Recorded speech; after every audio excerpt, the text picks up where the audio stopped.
In 2009, one of the best-sounding cars ripping down the long straights at Le Mans was Aston Martin Racing's V09.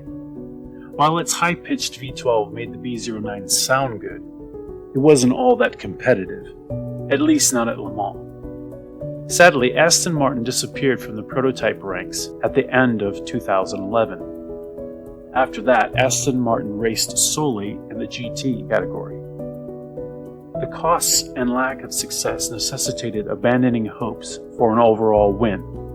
Instead, class wins in the GT category became the focus.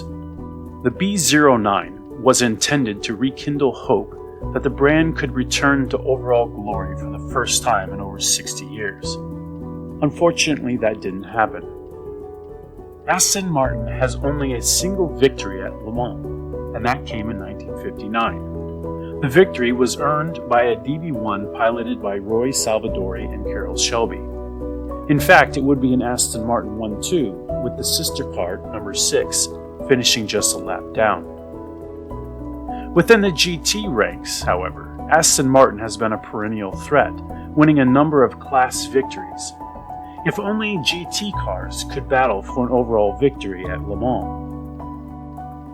While setting aside hopes for an overall Le Mans victory, Aston Martin has focused on designing and building GT production cars. But while the focus has been on Grand Tours, the company has looked to push the limits of what would be a street-legal track day car. The vision was a taste of a prototype Le Mans racer that could be driven to a track for a day of spirited fun. Aston Martin was joined in a collaborative effort by Red Bull Racing, and in particular its once chief designer Adrian Newey. Codenamed Nebula, this new effort was really focused on making an F1 car for the road. The natural result was something more akin to a Le Mans prototype, without Le Mans to race at. But that has changed. Given the name Valkyrie to carry on the V tradition for Aston Martin, to say the car was a radical design would be an understatement. Focused on aerodynamic efficiency and performance, the radical design features a high nose, an open floor design complete with tight wound side pods, and extreme rear diffuser. The Valkyrie was part sports car, prototype, and Formula One car.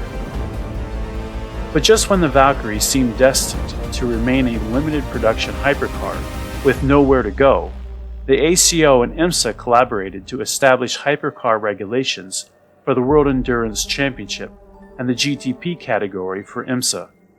Suddenly, Aston Martin could not only compete at Le Mans in one of the lesser classes, but this Valkyrie could now restore Aston Martin's hopes for another overall victory.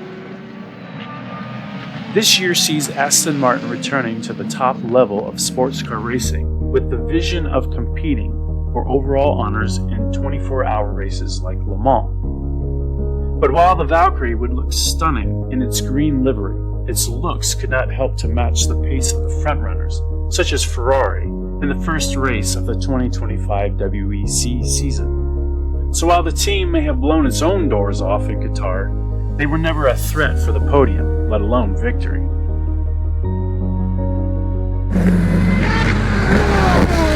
How perfect is it, however, that the Heart of Racing, or Thor, also run the Valkyrie in the GTP ranks in IMSA. The Heart of Racing Valkyrie made its debut in the 12 Hours of Sebring, and despite the rough and tumble nature of the circuit, the Valkyrie had a more promising race, finishing inside the top 10, just 2 laps down. Here's to hoping and praying Le Mans could provide a surprise.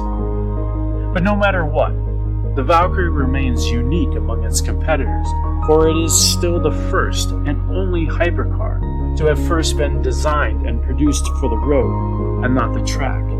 It is a true hypercar. Let's hope the Valkyrie can restore Aston Martin's soul and belief it can earn another victory at Le Mans.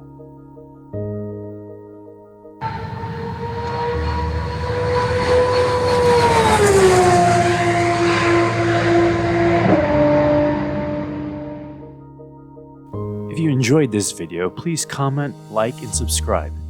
Please visit the links in the description below to check out more information, such as any images, videos, or music used to make this video. Also, remember to go and check out conceptcars.com.